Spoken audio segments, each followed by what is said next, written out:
Welcome to Hearts and Stripes, your one-stop shop for all things military marriage.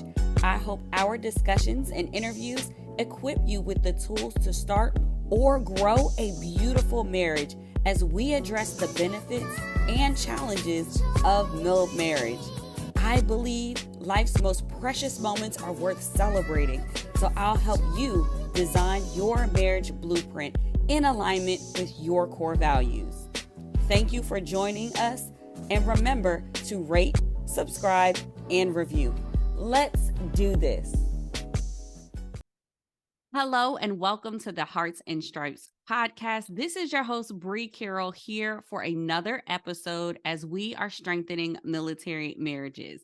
So I am thrilled that we are going to be joined by our guest, Patricia Q, who is an author. But listen, this woman comes with so much experience, and I'm excited for you to hear our chat. But first, let me give you a little bit more about her. So Patricia became a mom early in her military career and spent most of it tackling motherhood and service. Her husband was also in the Air Force, so we'll hear a little bit more about their mill-to-mill experience. After retiring, Patricia worked as a contractor with the Air Force before deciding to professionally pursue her passion as a writer. She published her first book in December of 2022, which we'll get into in this episode. And she is currently working on a book of poetry and a companion book to her first book, which we will chat more about. So without further ado, here is my chat with Miss Patricia. Patricia, welcome to the Hearts and Stripes podcast. I'm so excited to really dive into this discussion. We actually met through a mutual friend who I absolutely love. Shout out to Charity. And we're going to talk more about your book here in a second. But before we get into all the goodness, please introduce yourself and share your mill marriage story. Okay. Hello, everyone. And I'm so Bree. I'm so glad to be here. Thank you so much for having you. My story is I spent 23 years in the United States Air Force. My husband was active duty. We were both active duty. We both retired. We raised 3 children while, doing our career. Yeah. We moved a lot. It was a good opportunity. I think I had several jobs. I really like to shake things up every now and again. So I held down 4. I switched jobs like 4 times. But I think it helped me to become a broader person. It gave me different perspectives. Like I worked in maintenance, so I know what that side is like. But I also worked in Yeah. an office, and so I know what that side is like. I worked in the legal office. So I did several jobs while I was on active duty. We traveled, we moved every 3 years, almost like clockwork. One assignment we stayed, we did a in place, but we moved quite a bit. And it was really a wonderful experience for both of us, I think. And my husband continues to serve as a civilian with the United States Air Force still. Love it. But it was great. It was arduous at times. There were times when I wanted to go home.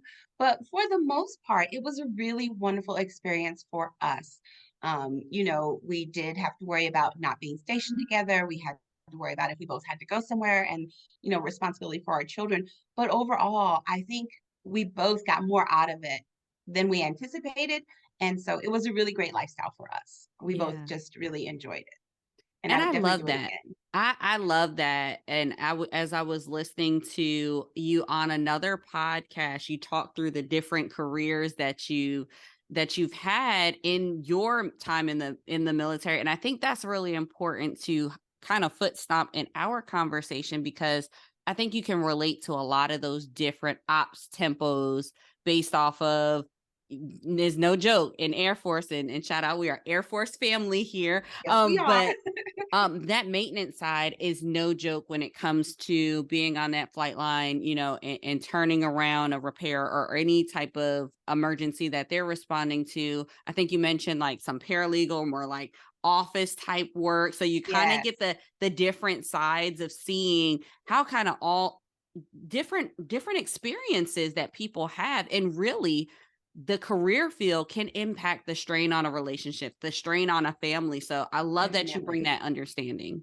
Definitely. And I want to say I closed out my career as a first sergeant, which I felt was the really the pinnacle for me, and it was a really good experience. But I think having worked in maintenance, having worked in an office, having worked in a training environment, all of those help because as a first sergeant, you don't necessarily work where you grew Yes, up in the military. They put you where exactly. they need you. And so, it was great that I was a first sergeant in maintenance when I started. I was also a first sergeant in a hospital, which was totally new for me. Oh, wow. So, because like you said, everyone has their own ops tempo. But yes, starting out in maintenance, and we realized early on that it wasn't going to be ideal for both of us to be in maintenance. You're out on the flight line. Sometimes it's 12-hour shifts. Sometimes they switch you around. And I remember one time my husband, there was a lost tool, and I'm going to tell you on the flight line, nobody goes home until that tool is found. Oh, no. And so, that was like a 3-hour delay, which kind of stops up things on the other end. But yeah, Yeah. every career field has their own ops tempo.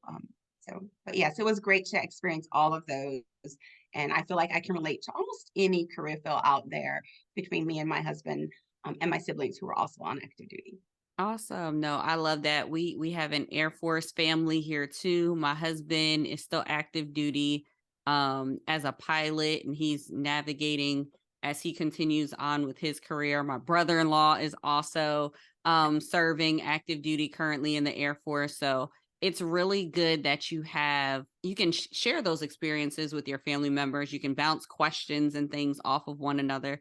But I also hope that this podcast here on Hearts and Stripes offers that for those who maybe don't have someone to kind of, hey, things weren't great in this part of our relationship. Is that normal, Yeah. right? Or Yes. Yes. conversations on how to balance. So I'm excited to kind of even learn more from you Mhm. as we talk about marriage, but also as we talk about being a mom in the military.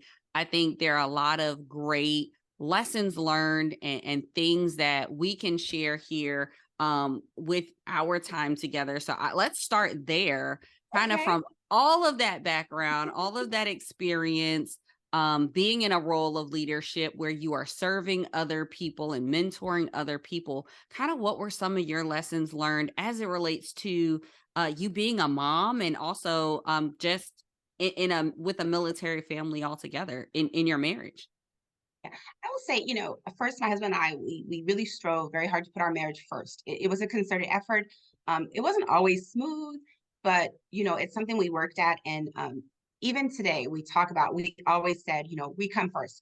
We want to be with the kids. We want to have that time with the kids. We want to have our careers, but we always had to kind of just find time for ourselves, especially when we're geographically separated, because that happens as well. Your spouse might be on a remote tour, or you might be, if you're male, you may not be stationed together. And so Yeah. the really important thing for us was to always try and find time just for us as a couple.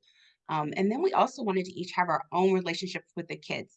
We have 3 children, and we have 2 girls and a Mm. boy. And so we tried to make the family nucleus our focus. No, there were times we were called away, and I remember, having to have someone pick up the kids, because I had to leave church to go take care of something. Or, there were one time my husband and I were both out of the country. We were living in Asia, and we both had to come back to the US, and the kids were still in Japan. And so, there was those things, but really our main goal was to stay focused on ourselves. And even now we still do that. Like, it'll be, even though we're empty nesters, we'll be like, let's just go have breakfast, just the two of us, or let's go take in, a movie. Let's find something to do that the two of us can do, because you can get easily caught up in the day to day of life. Yeah. Whether you are working in the military or working outside the military or a stay-at-home mom, you can get caught up with the day-to-day things of life and work. And so it's important, I think, to try and remember to focus on the family when you get a chance. And sometimes it might be a couple of hours in one week, sometimes it might be a full day.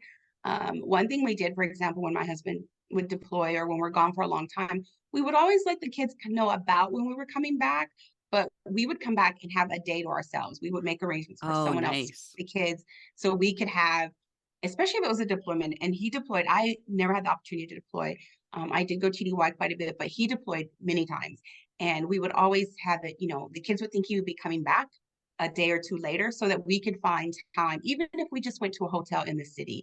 And a couple of times we found ways to get out of the city and just kind of reconnect on a more intimate level, on a husband wife level, before we brought the Yeah. kids in. Because when you've been gone for months and the kids are like, come to me, take me, do this. So Mm-hmm. those were some of the things that really, I think, helped keep us grounded in our marriage and focused. Two things that I absolutely love that I want to hit on is definitely prioritizing time together. I think that is something that we don't think about, and it just kind of Hmm. falls by the wayside a lot of times. And even as parents, as you're parenting, as your or in your role in your work, oftentimes we can get fixated on I got to do this for the kids or I got to do this for Hmm. the mission. And Yes. the harder thing is to choose to make that time together. I love that tip that you had about setting that day aside for yourself before Hmm. the spouse has to reintegrate with the entire family. I think that's Yes. Yes. amazing and definitely something that I'm going to put in my pocket to remember to do for ourselves. Yes. And one more Yeah. thing, I love you said it briefly, and I hope you hit on more later. Individualized relationships with the kids. Yes. That is really great, and I'd love to hear more about that too. Yes, that is huge, and, I would say it doesn't have to be a big thing, but, like, my husband would have he might take our son to the movie, or he was really big about, taking our girls on dates. Like, he Mm, wanted them to know what they should be treated like, so when they were in their teen years, he would, you know, get them a flower or a little bouquet, would take them to dinner, and just kinda show them how they should be treated, and I think he also showed our son in that same way how to treat. I will tell you, my husband still opens the door for me, like, if we're leaving or we're getting in the car, I love it. he's so sweet. He does that, but, I mean, it was just about showing, but he also had individual relationships, like, for our oldest daughter, he taught her how to drive, I taught our son how to drive. They had hobbies together. All of our kids took music lessons, and my husband's musically inclined, I am not. So, that was also time for them to have, but my da mom one of my daughters and I, we do quilting together, and we've been quilting together Mm. since she was maybe in the 5th grade. She's been helping me. Wow, that's My son and awesome. I, we do cooking together. So we just find things that we like to do that we don't do with the whole family. So that way we each have that relationship.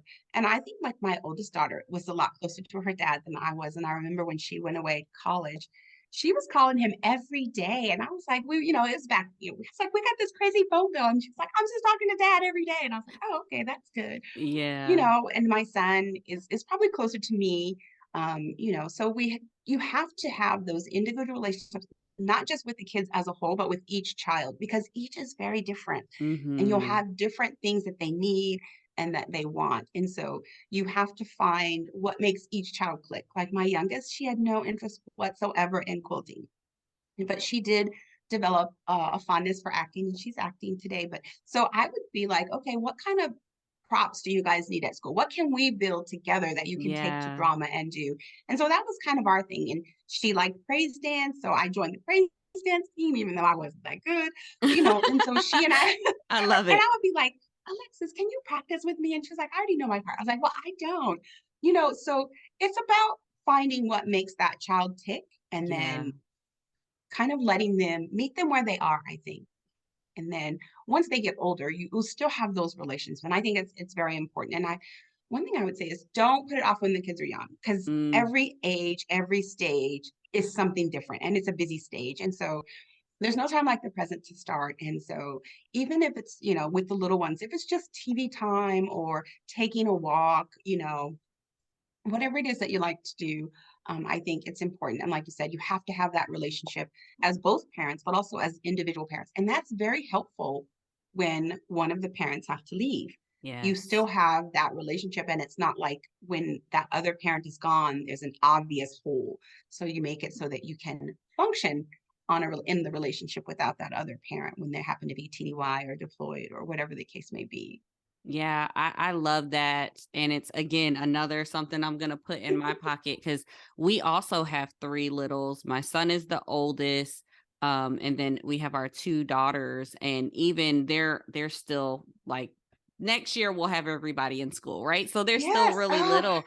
And yeah. it's this fun age, but you're absolutely right. All three have very different personalities. And Mhm. I think it just takes a level of intentionality to develop those individual relationships with each child. And I'm going to step on some toes when I say this here.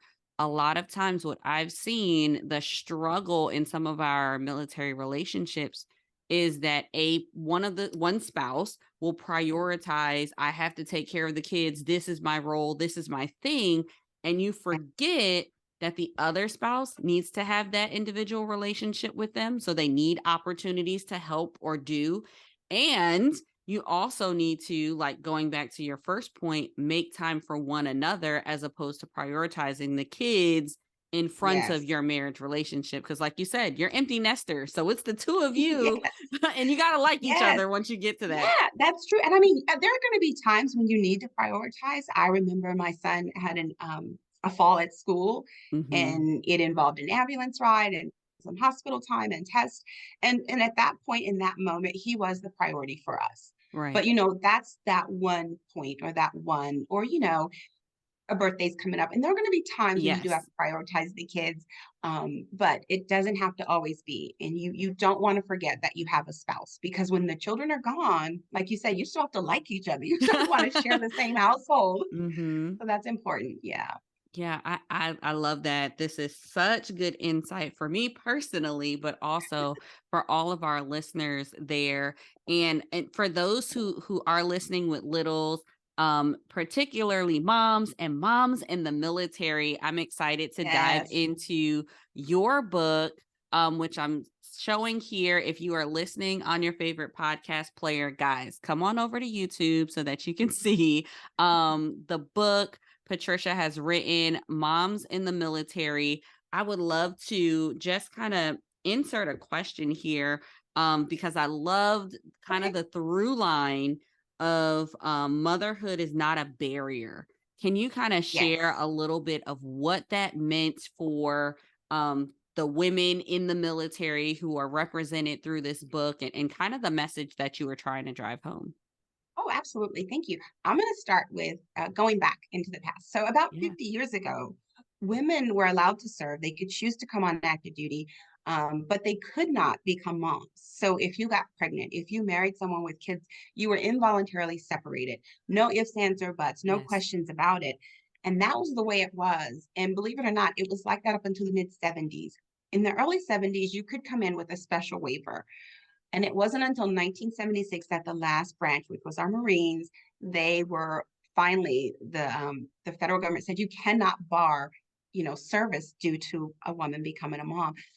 So I don't take it lightly, because we weren't always able to do that. And they just Yeah. assumed, the assumption was that we had to be home taking care of the kids. But we have shown over these past 50 years, it doesn't matter what branch it is, that military service and motherhood are very, very compatible. Mm, Just because I become a mom doesn't mean I can't continue to serve. And I will tell you, I think and this may be a little sidebar, every member in the family serves in the military.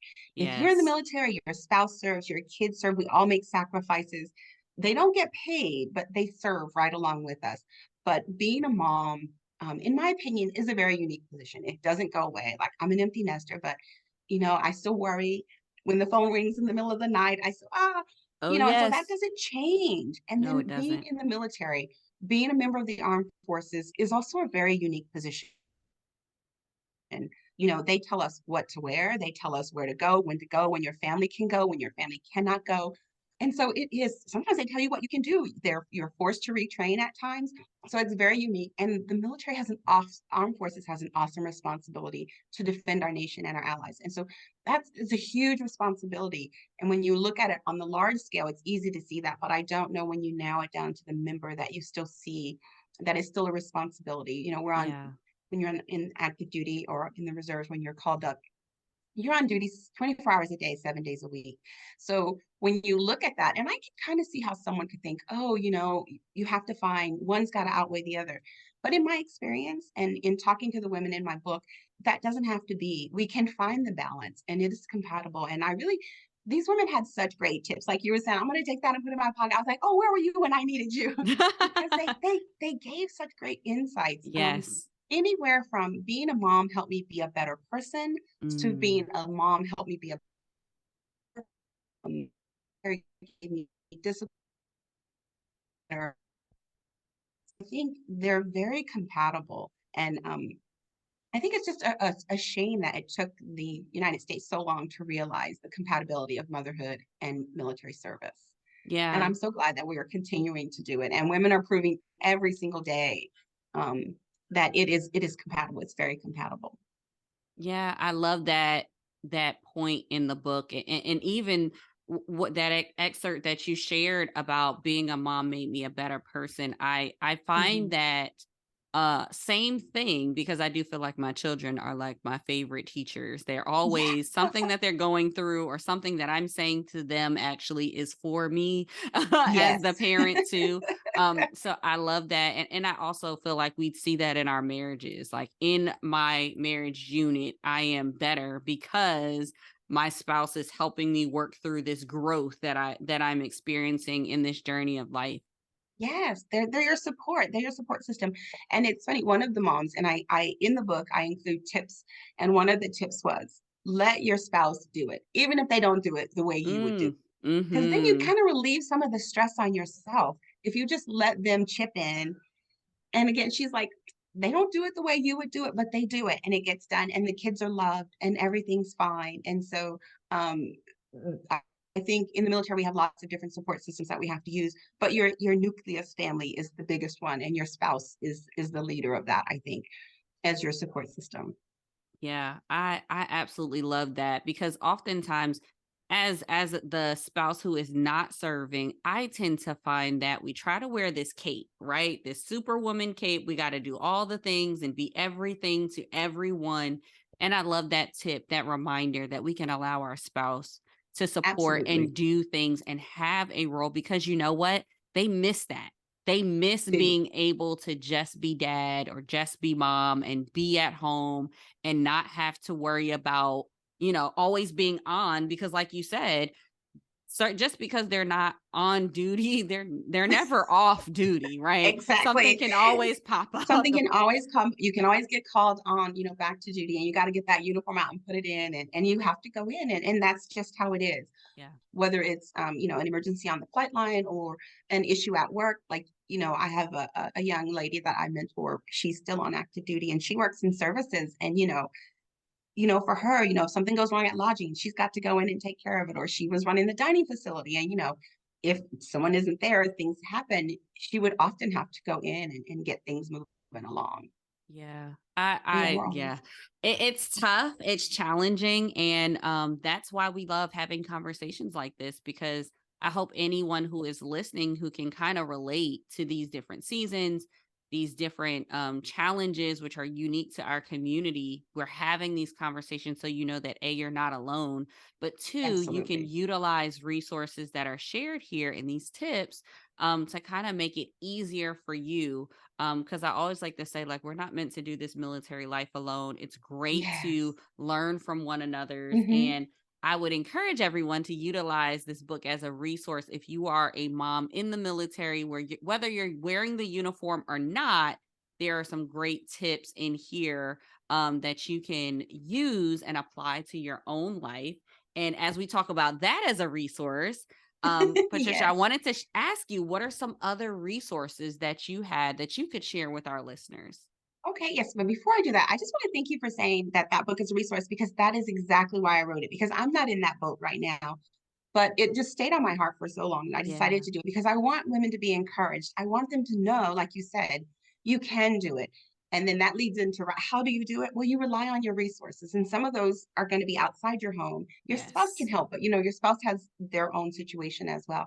And in the military, I think they do a really good job, more so now than in the past. I mean, every time I turn around, it looks like it's better. But some of the resources for me were really just family readiness. Like you can Mhm. just like when you PCS and you're like, oh my goodness, all my stuff's in it's being shipped and I have this child and we have things we need to get done.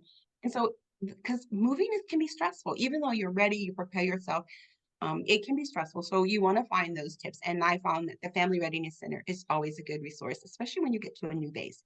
But even if you've been there for a while and you have things coming, I know that they do a lot now with spouses and deployments. And so I feel like they're a great resource.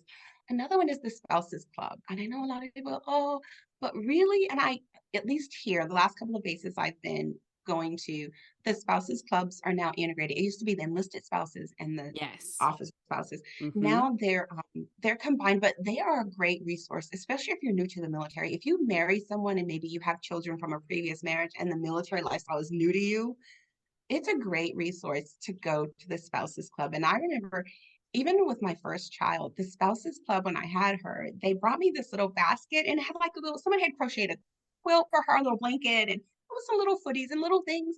And that was just because I was in Europe and my mom was back here in the States. And it was just nice to have that. And from that moment, I've always known that if I needed to, I could go to the spouses. I'm out here in Texas and at Randolph. I know our spouses club meets every month. They have a luncheon, they have things going on, they run our thrift store, but they are a great resource. Whether you are a spouse or you are a uniform wearer, don't overlook the spouses club. And then finally, I want to say the chapel. The chapel is a great resource. I will say every time we PCS, the first church we went to was the chapel, just because you can get your bearing and you're going to see other people in the same boat as you, and they're going to help you with resources. And if you're going to the chapel and you're a mom, you're a woman, you may as well check out the Protestant Women of the Chapel or whatever your faith is. But I really have depended on the Protestant Women of the Chapel as a resource. And one of the ladies for 15 years, and I consider her one of my close friends. And whether you just want to hang out, it's not just church, but they do different things. They do Bible studies here at Randolph. They have a like once a month new moms meet, and they talk about what it's like to be a new mom and kind of share resources. So I would say those are really great resources. And if you want to go through your spouse who happens to be in uniform, don't forget their unit also. A lot of times, if not at the squadron level, at the group level, they're going to have a spouses group as well. But your first sergeant, like you may not know it, and your spouse may not know it, especially if you're new to this, but your first sergeant should be a great resource for you. And I don't mean just when you're in trouble. If you need Yes. something like, I've had troops come to me and say, "Hey, I have this issue. It looks like someone's stealing my credit. What do I do?" All right, let's figure it out. Let's figure out what we need to do. Or, hey, I have this situation at home. I really need to help my family back there. What am I going to do? So I think those are the resources that are readily available to you. And hopefully they will, once you reach out, you will get the response you want. But I would say if you don't, go to the next one because that's just an anomaly for me, I would say. Yeah. Just those are the resources that you could, but I think the biggest resources is just your fellow servicemen and women and their families. Because in the book, I talk about that. You have to find your family where you go, your village, your tribe, whatever you want to call it. But that's where you're going to find that. Was like I said, I had my first child, I was in Europe. And I'm going to say there was no texting, there was no FaceTiming. So, if I wanted to talk to my mom, it was a long distance call. You had to get a calling card. But the women there really were another source for me. And I would say Yeah. my first babysitter, my first daycare provider was one of my coworkers' wives. She was just like, I don't babysit, but I'll take her for, till you find something. And she ended up keeping her for 3 years, the whole time we were there. Wow. So, or 2.5 years. So it was, those are going to be the women and the men that you meet, whether they're a coworker or you meet them at church, but they know what you're going through. They know what it's like. They can share their insights. And I think that's going to be a huge thing. My husband's friend from work, I was going back, Renee and I, and we just happened to be having our kids at around the same time. And Yeah. he was in a little bit longer than we were. So I found that your military family can be the great resource. It might be your neighbor. It might be someone you run into in the commissary. And what I really Mm-hmm. like nowadays is here, at least here in San Antonio, we have the San Antonio spouses and we have military moms of San Antonio. They're Facebook groups, but you can get on there and you can find resources. And I see these ladies doing it, and it just really brings a smile to my face because someone like, hey, I just PCS here. I'm looking for a friend. I got 2 small kids. Anybody want to get together? And they do it. Someone's like, Yes. hey, I'm looking for a pediatrician dentist. Do you know who I can go to? And Mm-hmm. so I just feel like social media is, we give it a hard time because it can be crazy, but it also can be a good resource. So you just have to find those groups. And if you're new, check out the school, check out your husband's unit. They may have some get togethers. And you may not want to, but go to a couple of events at work. Like if they have something at work, go. I mean, the more rank you get, you're going to be expected to go, at least make a Yes. showing. Uh-huh. But go and meet those other wives. Like your husband's a pilot. When you go to these events, all those other wives are going to be wives of Absolutely. pilots. And so they're Mhm. going to be able to point you in the right direction, or someone you can call when it's getting on your nerves and there's another TDY, Mhm. whatever it is. Because we have to find our village. And I think that was I think the hardest part about being in the military is that time away from family, that Yeah. extended family that you grew up with. But you have to make your family where you are because you'll get very lonely if you don't. Yeah. Yeah. Patricia, let me just say the most beautiful part of all of your advice, if I could summarize it, is to say go back to basics. Like, Yes. I think we overcomplicate what a resource needs to look like. And a lot of the resources that you are sharing are like the tried and true Tried and true. foundational Yes. resources that we have for us. And even talking through like us going to the spouse club. I know I was a spouse club president like years ago, right? But Yeah. even thinking about how these groups are still relevant, how the Yes. chapel is still serving, how the first sergeant is Yes. still there, and Mhm. is that first touch of where you can get some immediate answers or help. I think that is something that I think we maybe overlook and we overcomplicate as we're just looking at our situations as Yes. opposed to thinking and remembering like, okay, these are my go-to foundational resources, Yeah. and just putting ourselves out there because I think as you mentioned with social media and due to maybe the pandemic a little bit, people have been Mhm. more closed off and they feel like I'm just going to sit at home and I'm going to just be here on my keyboard, but it's like we do need those in-person connections. We do need to ask for help, right? Yes. And be okay with being in groups of new people and being the new person on the base and introducing yourself the old-fashioned way. And if you're not the new person, when you see someone that's new, kind of take them Mhm. under your wing. And a few months ago, I ran into this young lady, and her best friend had just married, with a year or so ago, had married a military guy, an Air Force member.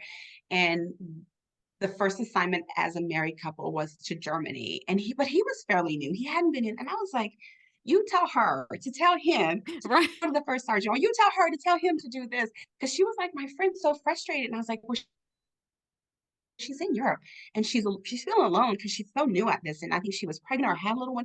Oh, And I yeah. was like, but he's so new, he doesn't know either. So when you see someone that's new to this game, help them out. I'm not saying you have to take them under your wing forever, but just kind of help them out. And I would say the best experience I had with that, my son, who did not join the military, and he said he didn't want to join because he didn't like being away from family. Mm. But, about a year ago, he invited us down. He lives like an hour away. So we went down for a birthday party, and one of his coworkers was there, and his coworker said, I just want to tell you, your son was great. He said, I moved here from Chicago. Now we're down here in Texas. And he said, but your son took me in. He showed me the ropes. He told me where I could go. He told me where to eat. He told me where to hang out. He really showed me how I could acclimate to Austin a lot quicker. And I said, Yeah. I appreciate you saying that, but I'm telling you, he's been the new kid so many times. He knows what it's like. And Yeah. so if we can just remember when we were new, and so when you see that new person, Mhm. just kind of give them a hand. Sometimes they just need to vent, or or they may not know where the resources are. So I think it's up to those of us with more experience to really, you don't have to seek them out, but you'll know them when you see them. I You love will know the that. new people when you You see them. will know the new people when you see them. Yes. Don't let people just be fluttering, Yeah. or the one person that's in the room that's by themselves sitting alone. And you can tell when they get Yep. in the room if they're new. So I love that reminder to all of us, Mhm. to be that helping hand. Remember when we were new, because depending on how your PCS cycle is, every 3 years you get to be new again. So I think Yes, there is yes. really something to say about lending that hand and taking the initiative, because I do think even as we have conversations about parenting and marriage, it is one thing to recommend on this podcast, like be intentional about your relationship, but Yes. there's also something to be said about like as someone who is experienced or you being more seasoned or whatever that looks like, Mhm. offering to help someone who may not know or is really new in their marriage, in at the location, Yes. in the base, in this new group. I think there is something really powerful there that you're untapping as a reminder to all of us to take the initiative and reach a hand out and give someone a Yes. hand up that may need it, or some insight Absolutely. and information. I think that's really, really great and refreshing to hear, because we always just think like, oh, I have to figure it out. Right. And the reality is, this military family, and I'm talking about the big overarching, all branches, Yes. reserve guard, active duty, retired, this big military family has a wealth of Yes. information. And if we can get a little bit more um, thoughtful about passing that back, helping someone else, and extending the hand towards that newer person, I think we would all be a little bit better and further along. Yes, I totally agree. Absolutely. Like, I think the Air Force, it's big, but it's so small, Yes, it is. and Yes. I feel like when you've done 20 plus years, you just don't get out. You just take on a different role.